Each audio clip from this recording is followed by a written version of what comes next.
네, 인생을 살아가다 보면은 이 오른쪽인가요? 오른쪽 밤이 얼 것 같습니다. 네, 인생을 살아가다 보면은 이렇게 우울할 때가 있습니다. 그 다음에 불안한 마음이 찾아올 때가 있습니다. 고난이 꼭 찾아옵니다. 위기도 안 찾아왔으면 좋겠는데 꼭 찾아옵니다. 그런데 위기가 찾아왔다는 것은, 불안한 마음이 찾아왔다는 것은 결코 이상한 것이 아닙니다. 그것은 뭐냐 하면 우리 인생 가운데 이제 새로운 눈을 뜰 때가 왔다는 것을 의미합니다. 그래서 고난은 결코 나쁜 것이 아닙니다.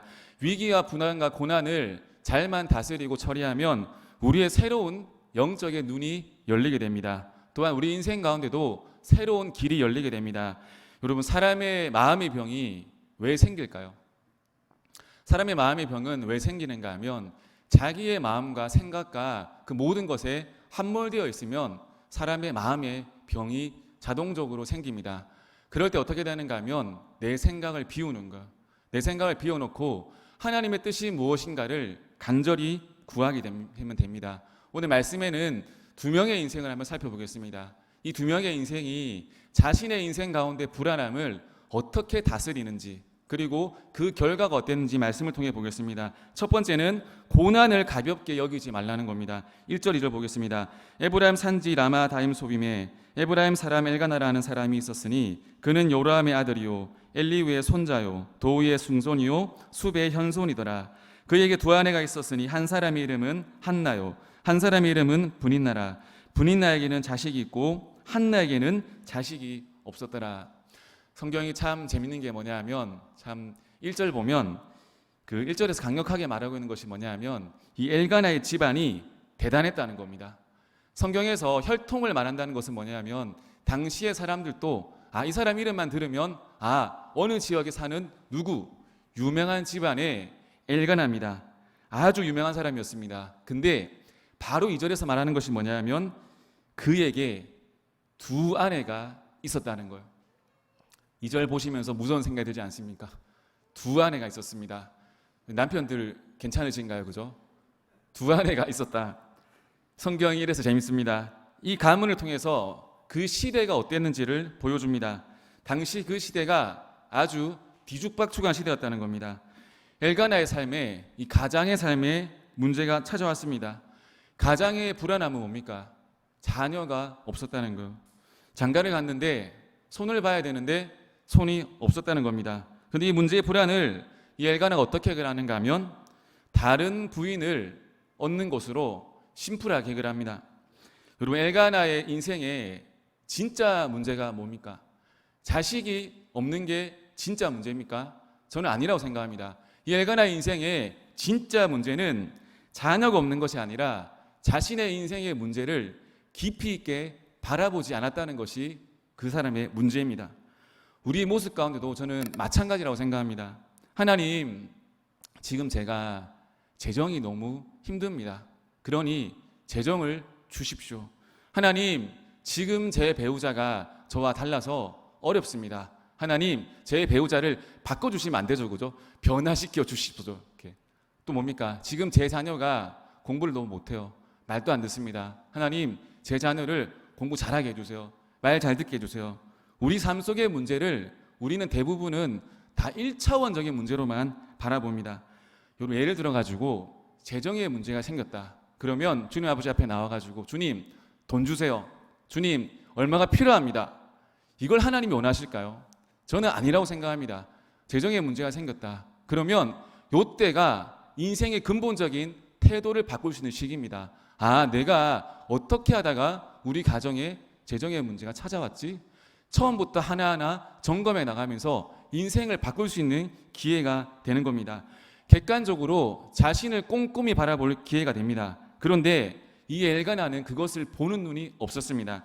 우리 마태복음 7장 13절 14절 보시면 좁은 문으로 들어가라. 멸망으로 인도하는 문은 크고 넓어 그 길이 넓어 그리로 들어가는 자가 많고 생명으로 인도하는 문은 좁고 길이 협착하여 찾는 자가 적음이라.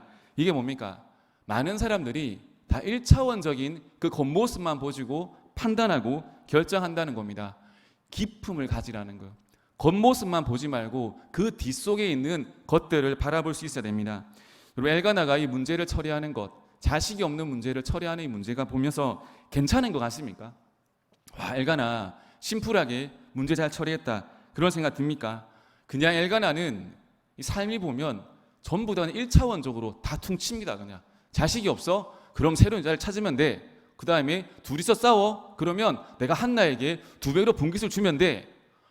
너무 단순하고 자신의 문제를 그냥 깊이 있게 바라보지 못합니다. 여러분 잠언 31장 후반절 보시면 현숙한 아내에 대해서 나옵니다. 너무 아름다운 성경입니다. 주옥 같은 내용이 나오거든요. 뭐냐면 현숙한 여인은 그의 값이 진주보다 크다는 거죠. 그 뒷내용이 집에 가서 한번 보시면 정말 주옥 같은 내용입니다. 별로 안 좋아하시네요, 그죠? 네. 아내 한 명이 그 집안의 흥망성쇠를 가른다는 거예요. 30절 보시면 잠언 31장 30절, 고운 것도 거짓되고, 잘 들으셔야 됩니다. 고운 것도 거짓됩니다. 그죠? 아멘 하시죠?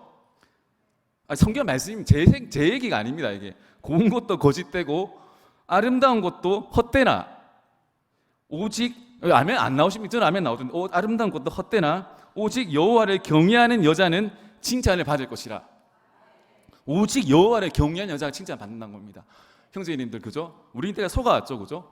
고운 것이 좋았고 아름다운 것이 좋았지만 성경은 아니라는 겁니다. 여호와를 경외하는 여자가 칭찬을 받을 것이라. 우리, 그죠? 남자든 여자든 똑똑하면 얼마나 똑똑하겠습니까? 뭐 잘생기고 이쁘면 얼마나 잘생기겠습니까? 1차원적인 눈에 보고 혹하지 말라는 겁니다.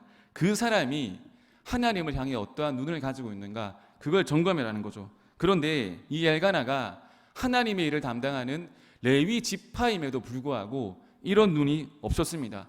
이 기준이 그냥 아예 없었습니다. 재물 문제도 있어가지고 그냥 해결해버리고 단순하게 그냥 해결해버렸습니다. 여러분, 뭔가 문제를 쉽게 해결하면 되게 능력 있는 것처럼 보입니다. 근데 성경의 시각은 뭐냐면 그렇게 문제를 1차원적으로만 해결하려 든다면 더 큰 문제가 일어난다는 것을 성경은 알려줍니다. 한 명의 사람의 존재는 여러분 결코 단순하지 않습니다. 한 명의 사람이 한 집안의 가정에 들어온다는 것은 이 엄청난 우주 전체가 들어온다는 겁니다. 그래서 여러분, 이 엘가나 정도라면 사실 이 한 명을 두고, 이 문제를 두고 금식하고 기도하고 오랜 시간을 가지고 생각하고 해야 됩니다. 그런데 이 엘가나는 자기의 문제 앞에서 즉흥적으로 결정해 버립니다. 뒤에 문제가 뭡니까? 결정해 버리니까 엘가나 자기 인생은 편해요. 그죠? 나 해결했다는 거예요. 내 인생의 자식의 문제 해결했다는 거예요. 근데 문제는 뭡니까? 남겨진 사람들, 남겨진 여인들의 이 지옥문이 열리는 거예요. 엘가나 자기는 그냥 자유했지만 나머지 사람들이 인생이 피곤해지는 거예요. 여러분, 제가 칠레에서 사역할 때 옆집 권사님이 저희 옆집에 다른 교회 권사님이 사셨어요. 이 권사님이 저를 보면 꼭 집에 초대해 주셔가지고 꼭 밥을 주셨어요. 밥을. 그러니까 밥을 먹어도 가서 밥을 먹고 안 먹어도 가고 또 보면 무조건 밥을 주셨습니다. 근데 이 권사님이 매번 해주셨던 이야기가 있거든요. 제가 칠레 갔을 때 이 한국 목사님들이 칠레 사람들은 이야기 잘 안 합니다. 이렇게 스치거나 슥슥 지나가는데 저도 뭐 무슨 얘기를 했는지 기억이 안 나요. 항상 저를 보면 칠레 애들하고 놀고 있더래요. 제가 기트 갑니다, 목사님 기트 갑니다 하는데 이런 말씀하시더라고. 목사님, 우리가 성도로서 목회자에게 대단한 것을 바라는 것이 아니라는 거예요. 그 다음에 뭐 목사님이 대단한 설교를 해가지고 대단한 은혜를 끼치는 것을 원하지 않는다는 거예요. 뭐 대단한 은사를 발휘해가지고 우리 눈앞에서 짠짠하는 것을 원하지 않는다는 거예요. 성도의 인생은 하나님 손에 이미 붙들려 있기 때문에 그 인생은 하나님이 다 인도해 나가신다는 거예요. 그런데 문제는 뭐냐 하면 목사님, 성도들의 삶의 아픔과 고통을 쉽게 여기지 말라는 거예요. 이걸 부탁하는 거예요. 만날 때마다, 밥 먹을 때마다 밥값으로 자기 얘기를 들으라고. 절대로 성도들의 아픔을 그냥 흘려보내고 가볍게 생각하지 말라는 거예요. 목회자의, 목사의 한마디 한마디, 행동 하나하나가 끼치는 영향이 크다는 거예요. 그리고 목사님, 절대로 거짓말하면 안 돼요.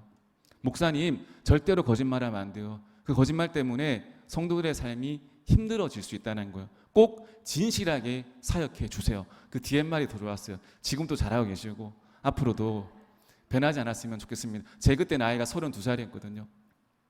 여러분, 성숙함이란 게 뭐냐 하면 성숙함은 세월이 흐른다고 나이를 한 살 한 살 먹는다고 그냥 자동적으로 계급처럼 붙는 게 성숙함이 아닙니다, 여러분. 성숙함이 뭐냐면 우리 인생의 고비고비 가운데 20대, 30대, 40대 그 가정 가운데 터지는 문제들이 있거든요. 불안한 마음들이 있거든요. 근데 그 불안한 마음들을 그냥 외면하거나 모른 척하거나 흘려보내거나 얍삽하게 그냥 해결하려 하면 안 되고 그 문제를 가지고 하나님께 씨름하는 거예요. 하나님 사랑받는 성도들은 그냥 하나님 두시지 않습니다. 아무 일도 없고 진공 상태로 두시지 않습니다. 그 순간순간 때마다 문제를 주시고 시험을 주시고 가정을 허락해 주십니다. 자녀 문제, 재정 문제, 건강 문제 다 그 가정마다 주시는 거예요. 근데 그 과정을 통해서 하나님 무엇을 바라시는가 하면 하나님과 더 친밀해지기를 원하시는 거예요. 그 문제를 통해서 고난을 통해서 병을 통해서 하나님과 완전히 하나 되기를 원하시기 때문에 하나님이 그 순간순간마다 고비를 주시는 겁니다. 우리는 가만히 두면 다 믿음이 성장할 것 같고 다 하나님 아버지 앞에 나올 것 같지만 절대 그렇지 않습니다. 하나님이 우리 인생 가운데 문제를 주시거든요. 아브라함이 75세 때 부름받았습니다. 그냥 복만 때려주시고 물질만 때려주셨으면 할렐루야 하나님 할 텐데 하나님 생뚱맞게 75세에 자녀를 약속해 주십니다. 근데 그 자녀가 언제 나왔습니까? 99세에 확증받고 100세 출산했습니다. 25년 동안 이 아브라함이 자녀 문제 때문에 하나님과 씨름하면서 어떤 사람으로 변화되는가 하면 자녀 교육 전문가가 되는 게 아니라 하나님과 하나 되는 거예요. 자녀 문제로 씨름하면서 내 자녀가 잘 되라 이런 문제가 아니라 그 자녀의 유무 때문에 그 자녀 있음 없음 때문에 하나님과 씨름하면서 믿음이 성장하게 됩니다. 여러분 요즘 젊은 사람들이 저는 젊나요? 모르겠어요. 요즘에 젊은 것 같기도 하고 늙은 건 아니죠. 죄송합니다. 이렇게 젊은 것 같은데 그런 말 많이 하지 않습니까? 요즘 젊은 세대들은 뭐 결혼도 안 하려 하고 애도 안 낳으려 하고 뭐 힘든 것도 안 하려 하고 뭐도 안 하려고 한다. 요즘 젊은 사람들은 그죠? 뭐 어른들 말하기에 열정도 없고 믿음도 없고 뭐 낭만도 없고 뭐 덮어놓고 비난만 하는 경우들이 있습니다. 근데 뭐가 중요한가 하면 젊은 세대들이 믿음이 없고 그런 게 아니라 원초적인 마음의 중심은 뭐냐 하면 불안한 거예요. 그냥 불안한 마음이 그 마음 가운데 있는 거예요. 아, 내가 결혼을 하면 이것을 준비해야 되고 잘하려다 보니까 불안한 거예요. 자녀를 놓으면 누구는 이렇게 해주는데 나는 이렇게 해주지 못하는 내 모습의 불안함 때문에 주저하고 있는 거예요. 부모님 눈에는 그런 자녀를 볼 때 속이 쥐 터지지 않습니까? 그죠? 쏙 터져 하면 여러분 진짜 안 됩니다. 만두처럼 터집니다. 예, 재미가 없어요. 저는 혼자 설교 주면서 얼마나 웃었는데 그죠? 괜찮습니다. 예. 그렇게 하지 마시고 여러분 자녀의 그 불안한 마음을 우리 부모님들은 하나님같이 읽어줘야 됩니다. 그 불안한 마음을 알아줘야 돼요. 혼내기 전에 답답해하기 전에 아, 이 녀석이 이 자녀가 불안해하는구나. 결혼에 대해서, 연애에 대해서, 취업에 대해서, 신앙생활에 대해서, 교회생활에 대해서 불안하는구나. 알아줘야 돼요. 아들아, 그거 힘든 거야. 힘든 거 엄마도 알아. 취업 어려워. 결혼 너무 어려워. 애 놓고 하는 거 더 어려워. 그런데 어려운 것도 알아. 근데 엄마도 했어. 아빠도 했어. 그리고 하면 하나님이 지금 너의 능력보다 더 큰 은혜를 더 깊은 사람으로 만들어 갈 거라고 안심을 시켜야 돼요. 이놈의 소나 집구석에서 나가! 이렇게 하면 그 자녀가 가게 어디 갑니까? 갈 데가 없지 않습니까? 품어줘야 돼요. 사람은 품어주면 성장하지 않겠습니까? 우리 인생이 왜 힘든지 아십니까? 그런 생각 안 해보셨어요? 왜 힘든지 아세요? 그런 생각 안 하고 사시죠, 그죠? 왜 힘드냐면 사랑하고 살기 때문에 힘듭니다. 그리고 사랑 안 하고 살기 때문에도 힘듭니다. 이왕 힘들 거 그죠? 사랑하고 이해하고 공감하면서 힘들면 좋지 않겠습니까? 아멘. 아무것도 안 하면 인생이 편할 것 같습니다. 근데 마음대로 살아가면 편할 것 같습니다. 내 앞에 있는 인생의 문제 쉽게 흘려보내고 외면하면 편할 것 같습니다. 근데 그것은 가짜 평안함이요. 그것은 평안함이 아니라 가짜 평안함입니다. 속으시면 안 됩니다. 하나님이 우리 인생 가운데 던져주는 문제 앞에서 무엇을 해야 되는가 하면 씨름해야 됩니다.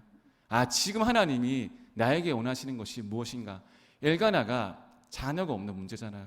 그러면 이 엘가나는 하나님과 가까워질래야 멀어질래야 멀어질 수 없는 문제인 거예요. 하나님 아버지 앞에 씨름하는 거예요. 이 문제를 가지고 하루하루 씨름하면서 하나님과 가까워지는 거예요. 우리는 하나님이 놀랍게 나의 계획에 짠 하고 반응해주고 하나님 나를 응답해 주셨다, 내 기도 응답해 주셨다, 요게 아니라 내 문제를 가지고 하나님 아버지 나 앞에 나와가지고 씨름합니다. 씨름하게 되면 그 사람은 반드시 하나님을 만날 수 있고요, 하나님의 도우심을 받을 수가 있습니다. 요 은혜를 놓치지 않기를 축복합니다. 그래서 문제는 문제로 끝나는 것이 아니라 하나님과 내가 하나 될 수 있는 좋은 통로임을 믿으시길 축복합니다. 두 번째는 뭐냐면 불안의 하사를 자기 자신 나에게로 돌려야 됩니다. 4절부터 6절입니다. 엘가나가 제사를 드리는 날에는 제물의 분깃을 그의 아내 분인나와 그의 모든 자녀에게 주고 한나에게는 갑절을 주니 이는 그를 사랑함이라. 그러나 여호와께서 그에게 임신하지 못하게 하시니 여호와께서 그에게 임신하지 못하게 하심으로 그의 적수인 분인나가 그를 심히 격분하게 하여 괴롭게 하더라. 두 번째 볼 인생은 분인나의 인생입니다. 근데 가만히 보면 여러분, 이 세 명 중에 분인나가 제일 불쌍한 인생입니다. 한나는 뒤에 잘 됐잖아요, 그죠? 뒤에 잘 됐잖아요. 근데 분인나는 이 처음 등장부터 아쉽고 퇴장도 아쉽습니다. 남편에게 사랑받지는 못하지만 자녀가 있어요. 이게 뭡니까? 이게 아이러니죠, 그죠? 사랑받지는 못하는데 왜 자녀가 있습니까? 자기가 이 엘가나의 인생의 도구로 쓰임 받는 거예요. 이게 뭡니까? 분인나는 진짜 남편하고 사는 거예요. 진짜 남편이야. 진짜 남편하고 사는 거예요. 이 불행한 인생이거든요. 가진 것은 크지만 사랑받지 못하는 인생. 이게 가슴 아픈 인생이거든요. 여러분, 사람이 사랑받지 못하면 죽습니다. 옆에 누가 죽어간다. 내가 사랑하지 않는다는 거예요. 여러분, 사랑받지 못하면 죽습니다. 사람의 뇌가 있습니다. 뇌가 어떤 반응을 일으키는가 하면 상대방을 딱 봤을 때 10초 안에 결정된대요. 어떤 결정인가 하면 이 사람이, 내가 본 이 사람이 내 편인지 아니면 남편인지, 내 편이죠, 내 편인지 10초 안에 사람의 뇌가 결정된다고 합니다. 왜냐하면 사람의 뇌 속에는 생존 본능이 심어져 있다고요. 그래서 생존 본능이 심어져 있기 때문에 타인을 볼 때 나, 내 편 아니면 적, 요 두 가지로만 1차원적으로 생각할 수밖에 없다고 합니다. 이 생존의 뿌리가 뭐냐면 불안함이거든요. 날마다 분인나의 눈에 들어온 게 뭐냐면 사랑받는 저 한나, 그리고 사랑받지 못하는 나, 요 모습을 분인나가 매일 봅니다. 무턱대고 분인나만 욕할 게 아닙니다. 미국 메이저리그 선수 중에 오타니 선수라고 있습니다. 메이저리그 아십니까? MLB. 네, 여기 보면 일본 선수인데 슈퍼 스타입니다. 100년에 한 번 나올 거면 스타인데, 이 스타가 인생의 루틴이 있다고 합니다. 루틴이 어떤 루틴인가 하면 자기가 길거리를 걸어 나가다가도, 경기장을 가다가도 쓰레기를 보면 반드시 줍는데요. 고개를 숙이 허리를 숙여가지고 반드시 그 쓰레기를 줍는다고 합니다. 근데 이 단순한 행동에 의미가 있대요. 어떤 의미인가 하면 내 인생, 내 눈앞에 있는 작은 문제라도 내가 외면하지 않겠다는 거예요. 내 인생에 일어나는 일, 내가 할 수 있는 일은 최선을 다해서 하겠다는 자기 내면의 외면의 의식이 쓰레기를 줍는 거라고 합니다. 근데 여러분, 가만히 따지고 보면 좀 그렇지 않습니까? 사랑 좀 못 받으면 어떻습니까? 그죠? 못 받으면 죽어야 되나요? 그죠? 사랑 못 받는다고 내 값어치가 사라집니까? 사랑 못 받으면 나 사랑 못 받으니까 난 아무 때나 행동할래. 나는 사랑 못 받으니까 나는 막 살래. 그러기에는 우리 인생이 억울하지 않습니까? 그렇지 않습니까? 그렇지 않네요, 아무도. 그죠? 우리 안에 여러 감정들이 있거든요. 기쁨, 화, 두려움, 불안, 슬픔, 감정 다 있습니다. 근데 우리가 기도할 때 하나님, 제 마음속에 두려움이 사라지게 해주십시오. 요거는 말도 안 되는 소리죠. 그죠? 그죠? 야식을 먹으면서 하나님 살 안 찌게 해주십시오. 요거랑 같은 겁니다. 자연스러운 거예요. 두려운 마음은 사라지지 않아요. 우리 숨이 붙어있는 한 두려운 마음은 평생 우리가 가지고 살아가는 겁니다. 걱정하는 만한 불안한 마음, 주님 사라지게 해주십시오. 이런 건 없습니다. 근데 중요한 건 이 마음들을 내가 어떻게 다스리는가에 인생의 차이가 나오거든요. 관찰자의 눈으로 보면 어떻습니까? 한번 제가 묘사해 볼게요. 이 분인나가, 제가 분인나가 되었습니다. 어쭈 엘가나, 남편 네가 나를 멀리해? 그러면 나는 이제 한나를 괴롭히는 삶을 살 테다. 아자 아자 아자 이렇게 살면 안 됩니다. 멀리에 그러면 그래 이제부터 난 달라지겠어 하면서 그죠? 평소에 많이 먹었으면 식단도 좀 조절하고 그죠? 옷도 막 후질근한 거 입고 다녔으면 이쁜 거 맵시 있는 거 좀 사 입고 머리도 맨날 산발처럼 싸우다가 말다 머리였으면 머리도 좀 깔끔하게 정리하고 그렇지 않습니까 여러분? 그렇지 않나요? 저만 그런가요? 이렇게? 그리고 또 뭡니까? 남자들이 제일 좋아하는 게 뭡니까? 칭찬, 격려. 어쭈 엘가나 네가 나를 멀리해 하면 그죠? 엘가나 오빠 사랑해. 오빠 최고야.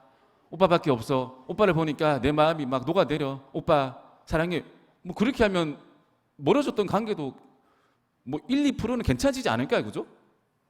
아니 다 그냥 행복하십니까 그냥? 예. 그래서 하십시오 그냥. 예. 뭐 여보 최고. 뭐 남자들 그냥 뭐 별거 아닙니까? 남자들은 별 존재가 아닙니다. 그냥 맛있는 거 먹이고 잠 잘 재우고 그냥 오빠 최고하면 그거 살아가는. 제가 그걸 중학교 2학년 때 알았거든요. 제가 중학교 2학년 때 저희 집 밑에 206호에 그 선영이라는 애가 있었거든요. 이건 원기 없는 이야기인데 선영이는 무지무지 이쁜 친구였어요. 그 진해상 우리 동네에서 가장 이쁜 친구 이름이 선영이었어요. 근데 이 선영이가 무엇을 못했는가 하면 덧셈 뺄셈을 할 줄 아는데 곱셈 나눗셈을 못하는 아이였어요. 근데 제 학교 친구들이 선영이 되게 많이 좋아했거든요. 저는 이 선영이가 싫더라고요. 왜냐하면 덧셈 뺄셈을 할 줄 뺄셈은 못했나 얘가? 아무튼 뭐 이렇게 중학교 2학년인데 곱셈 나눗셈을 못하는 거예요. 저희 어머니가 그 집에 가가지고 이 선영이를 가르쳤어요. 이렇게 덧셈 뺄셈 곱셈 나눗셈 그러니까 덧셈 뺄셈 뗐으니까. 저는 싫더라고 그냥. 왜 중학교 2학년이 왜 나눗셈 곱셈을 못하지? 근데 얘가 잘하는 게 있었어요. 보통 얼굴 이쁜 애들이 말을 틱틱틱거리잖아요. 이렇게 자기 이쁜 거 아니까. 이쁜 분 없으면 모르시는 거죠, 그죠? 우리 얼굴 되게 이쁜 친구들은 이렇게 자기 이쁜 거 알아가지고 막 나긋나긋하게 이야기 잘 안 해줘. 근데 이 친구는 얼굴도 진짜 예쁜데 말을 그렇게 이쁘게 하더라고요. 아, 조미가 왔어? 잘 가 하면서. 근데 저는 곱셈 나눗셈 못해서 별로 안 좋아했어요, 이렇게. 중학교 곱셈 나눗셈 못한다는 사실을 저는 인정할 수가 없었거든요, 그때. 근데 나중에 들었거든요. 그리고 동창들 중에 친구들 중에 시집 제일 잘 가, 애 제일 잘 낳고 제일 잘 먹고 잘 살고 있습니다. 이게 무기가 뭔지 아십니까? 오빠 뭐 격려해주고, 오빠 잘한다, 오빠 화이팅, 오빠 뭐 최고. 이게 최고 아닙니까, 그죠? 뭐 더 있습니까? 뭐 이거 최고죠, 그죠? 뭐 이쁘면 얼마 이쁘겠어요, 지가 뭐 똑똑 얼마 똑똑해. 제가 신대원 다닐 때 우리 선배님이 10년 후에 선배님이 조교 축구하러 오셔가지고 딱 한마디 해주셨어요. 우리 사랑하고 아끼는 전도사님들, 내 인생에 한 가지 유언을 하겠습니다. 신학한 여자 만나지 마십시오 이렇게 하더라고요. 왜요? 목사님 왜 그러십니까? 그러니까 설교만 하고 내려오면 신학적 관점으로 나를 비판합니다. 그때마다 죽을 것 같습니다. 아유 뭐 다 그렇겠습니까, 그죠? 근데 그분 마음이 그렇다는 거. 칭찬해주고 격려해주고 그러면 뭐 마음이 떠나도 다시 돌아오지 않겠어요? 분인나는 선택이 뭐냐면 그런 거 다 집어치우고 내 마음, 내 불안함 그냥 한나라는 여자를 그냥 뚝까 패는 거로 그냥 퉁친 거예요, 그냥. 이 아쉬운 인생 아닙니까? 저희 모습 너무 아쉽습니다. 두 인생 다 어떤 인생인가 하면 하나님께서 여러분 등장시킬 때부터 내가 분인나와 엘가나 너희들을 쓰지 않겠다, 버리겠다, 너를 사랑하지 않는다 이게 아닙니다. 역사 속에서 너희 둘을 처음부터 밀어내겠다, 배제하겠다 이게 아닙니다. 두 인물 모두에게 고난이라는 하나님을 만날 수 있는, 가까이 할 수 있는 절체절명의 기회를 주신 거예요. 주셨는데 이 엘가나와 분인나가 지발로 빵 쳐버린 거예요. 왜? 이 고난을 그냥 흘려보냈기 때문에, 그리고 고난의 화살을 상대방에게 쏘아 붙였기 때문에 하나님의 은혜를 누리지 못한 겁니다. 하나님의 주시는 은혜가 여러분 무지막지합니다. 와, 하나님 나에게 은혜를 왜 안 주시? 아닙니다. 지금 돌아가서 답답한 남편을 주신 거 감사합니다. 아, 진짜 아멘 안 하시네. 어떡합니까, 진짜. 말 안 듣는, 여러분 생각해 보시죠. 자녀가 아버님, 어머님 돌아오셨습니까? 지금 저는 공부하고 있습니다. 항상 아버님과 어머니의 뜻에 따라서 저는 열심히 살아가고 매일 큐티하며 주님 말씀대로 살아가며 주의를 꼬박꼬박 지키며 살아가겠습니다. 그런 부모님들은 새벽기도 나오겠습니까? 그죠? 수요예배 지금 답답해서 나오신 거 아닙니까? 그죠? 그렇죠? 감사의 제목입니다. 감사의 제목. 근데 평생 그러면 골치 아픈 거겠지만 지나가거든요. 인생에 문제를 주신 거는 하나님이 곳곳에 감사할 수 있고 변화할 수 있는 기회들을 다 심어준 겁니다. 여러분 인생에 참 대단한 길을 꿈꾸는 사람도 있거든요. 난 정말 대단한 길을 걸어가겠다. 그래서 뭔가 집회 쫓아다니고 여기저기 사방 쫓아다니고 은혜 받고 내 인생 바꾸겠다. 그렇게 해서 여러분 인생 절대로 바뀌지 않습니다. 인생 바뀌는 건 뭐냐면 아침에 했던 작은 큐티 있잖아요. 한 말씀 줬던 큐티. 그 다음에 나를 아껴주는 사람들이 그냥 쓱 그냥 이렇게 흘려내는 그 한마디. 나를 위해서 기도해 주시는 그분의 그 격려 한마디. 그것 때문에 인생의 길을 걸어가는 겁니다. 하나님께서 어둠의 시대 가운데, 고통의 시대 가운데, 이 아픔의 시대 가운데, 이 진짜 힘든 시대 아닙니까, 살아가기. 근데 이 시대 가운데 원하는 게 뭐냐면 너희 인생에서 할 수 없는 일을 만나거든, 막다른 골목에 다르거든, 너희들 주저앉아 있고 힘들어하고 이상한 행동으로 풀려하지 말고 그 문제를 가지고 나에게 나아오라고 말씀하시는 거 아니겠습니까? 신약에서 탕자 이하 주는 교훈이 뭡니까? 하나님 마음이거든요. 너희가 밖에 나와가지고 대단한 물질을 벌어오고 명예를 가지고 대단한 어떤 권력을 쥐고 돌아와서 아빠 나 참 잘했지, 이것을 원하는 게 아니라는 거예요. 내 안에는 이미 풍요함이 있다는 거예요. 너희에게 줄 은혜가 가득 차고 넘친다는 거예요. 그래서 너희는 멀리 있지 말고 내 속에만 거해 있으라는 거예요. 문제가 생겨도 떠나지 말고 내 속에 있고 기쁠 때도 힘들 때도 내 곁에서 그 행복함을 누리라는 겁니다. 여러분 이사야서 55장 3절 보면 너희는 귀를 기울이고 내게로 나와 들으라. 그래야면 너희의 영혼이 살리라. 내가 너희를 위하여 영원한 언약을 세우리니 곧 내가 다윗에게 허락한 확실한 은혜니라. 우리가 은혜를 받고 싶으면 어디를 가야 되는가 하면 하나님 안에 들어가야 됩니다. 내 생각을 비워놓고 내 마음을 비워놓고 하나님 말씀을 듣고 생각을 이해하고 깨닫기 위해서 애써야 됩니다. 그래야면 그 사람 가운데 비어있는 그 사람의 생각과 마음과 공간 가운데 하나님 역사하십니다. 오늘 2명의 분인나와 엘가나 요거 실패했거든요. 나중에 안 나옵니다. 우리는 어떤 인생 살아야 되는가 하면 고난 없는 인생이 아니라 고난 가운데서도 하나님이 함께 하신다. 하나님이 눈물 나는 상황 가운데서도 그럼에도 내 옆에 계신다. 내 안에 계신다. 나와 가정의 가문의 교회와 공동체 가운데 직장 가운데 사업장 가운데 계신다. 요 믿음 가지고 하루하루 버텨야 됩니다. 우리 믿음을 가지고 우리 남은 한 주도 살아가시길 축복합니다.